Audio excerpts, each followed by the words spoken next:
All right, so this is a speech about term limit. Let me know what you think about it. I'll let you know what I think about it. Let's help each other in the comment section. Let's do this. Our first witness, Mr. Tomboulides. Thank you, Mr. Chairman and Senators, for providing me an opportunity to address this important issue. I want you to imagine for a moment that you are an employer and you've got some problems with your employees. When you hired these employees, they promised they would do exactly what you asked of them. But once they got the job, they became a nightmare. They stopped listening to you and started using the job to line their own pockets. They took the company credit card and racked up more debt than you could afford to pay back. They became so obsessed with keeping their jobs that they forgot to do their jobs. And after all that failure, all that disappointment, and all that incompetence, your employees came to you and said, "We deserve a raise." If you're a reasonable person, that should make your blood boil. And yet, that is exactly what it feels like to be an American taxpayer. The first three words in our Constitution are "we the people." It's written larger than anything else because the framers of that document, the architects of our republic, wanted to remind you at all times who's in charge. We the people. We are your employers, and you have an obligation to listen to us. So I come to you with a message from the American people. We demand term limits for members of Congress. In fact, according to the most recent national polls on the issue, 82% of Americans want term limits. That includes support from 89% of Republicans, 76% of Democrats, and 83% of independent voters. This is not a left or right issue. This is an American issue. In fact, term limits could be the only issue with support from both President Trump and former President Obama. Now, there was a time about 25 years ago when Congress was debating this. Nearly every opponent of term limits up here had the same rebuttal: experience, experience, experience. We need experience to do this job right. If only you leave your Congress member in office for decades on end, he or she will become such a policy expert that all our problems will be solved. In hindsight, that was one of the worst predictions ever. This system is broken. Congress has given us $22 trillion in debt, the longest war in American history, a broken healthcare system, a broken immigration system, a tax code written by lobbyists, an explosion of money in politics. Worst of all, too few here have the courage to address these problems because the only focus is on getting reelected. That's why it comes as no surprise that Congress has a 14% approval rating, and 60% of Americans say that they would fire every single member of Congress if they could. Congress is less popular than traffic jams, root canals, and hemorrhoids. You're beating head lice, but the lice have asked for a recount. Unfortunately, elections alone cannot fix this problem. Not because voters like you guys so much, but due to the nearly unbreakable power of incumbency. At the same time members of Congress publicly claim elections are free and fair, they secretly deploy every trick in the book to keep power. Incumbents get $9 in special interest money for every dollar that goes to a challenger. And if incumbents are having difficulty raising money, not to worry, they're allowed to send campaign-style mailers at taxpayer expense. That's to say nothing of all the free media and name recognition politicians naturally get just for being in office. The incumbent advantage creates a barrier to entry for everyday Americans without the connections to fund a campaign. It is the case for term limits. Elections may in theory be capable of dethroning incumbents, but that isn't how it works in the real world. Congressional incumbents have a 98% re-election rate. That probably explains why Congress looks more like a country club than a melting pot. It's predominantly made up of lawyers and politicians and is disproportionately old, white, rich, and male. Term limits would give us a legislature that better reflects the diversity of our society. The message long-term incumbents send to young people like me seems to be, we want you just close enough to the political process to help us win, but don't get too close and take our jobs.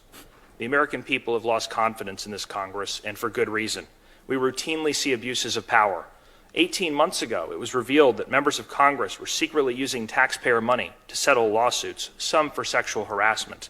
You still haven't disclosed how our money was spent and on whose behalf. So term limits is a check on arrogance, it's a check on incumbency, and it's a check on power. It's a way to restore political courage while bringing fresh faces and ideas to Washington. As Ben Franklin said, for the rulers to return among the people was not to degrade them, but to promote them. As Kanye West said, no one man should have all that power. Here's the dilemma we face. Over 80% of Americans want term limits to happen. Donald Trump and Barack Obama want it. It is being blocked purely by the self-interest of Congress. If this were a trial, you all would have to recuse yourselves because there is a colossal conflict of interest. If term limits pass, you won't stay in the limelight forever. You won't be the center of attention. And some people might even stop laughing at your jokes. You'll have to become ordinary citizens. And that is, my friends, the entire point. We're asking you to do what's right and listen to the people you represent. It's time to bring the gravy train into the station, end the reign of career politicians, and give Congress back to the people. Please support Senate Joint Resolution 1 for term limits. Thank you. Term limit. I mean, this is the best idea I've heard in a long time. We're talking about new face, new ideas. The majority of people in Congress are career politicians anyway. So we'll get some people that are still connected to the younger generation and to what's happening in this country, bro.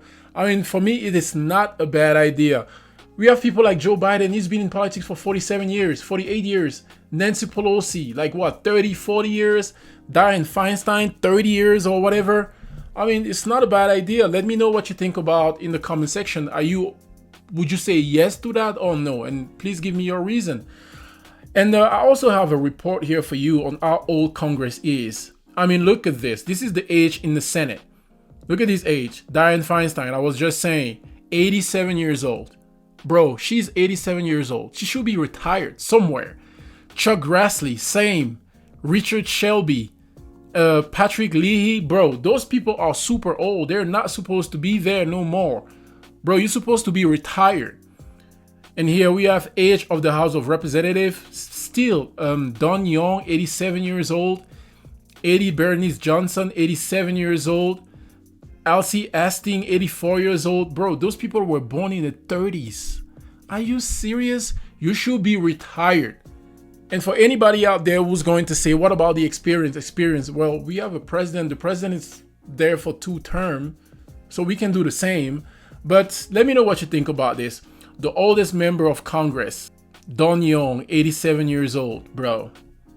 You should be retired. You should be retired, bro. Retired.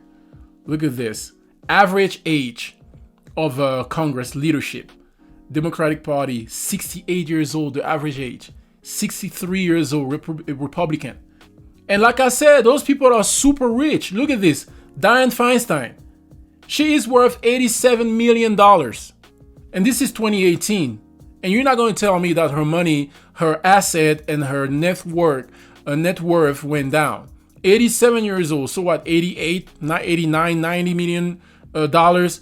And of course, everybody knows about Nancy Pelosi. She's worth around like what, $120 million. Bro, this is crazy. She's born in 1940. Yo. And here's another one here for who are America's 10 richest senator. Mitt Romney, the richest senator, worth $250 million. When you are worth $250 million, how are you going to tell me that you understand what's going on with the people? Like you have a connection with the normal average American. No way, bro. No way this man here worth $250 million is going to tell you, oh yeah, I have a deep connection with the voters. No way. I don't believe that. What's the last time, Mitt Romney, what's the last time you went to Walmart and you did your own shopping? Come on, man. Let me get out of here. And this one, Senator Mark Warner. I don't know if you are, whatever you're doing in your personal life, if you make that much money, 215 million. This one here, Mark Warner, 250 million worth.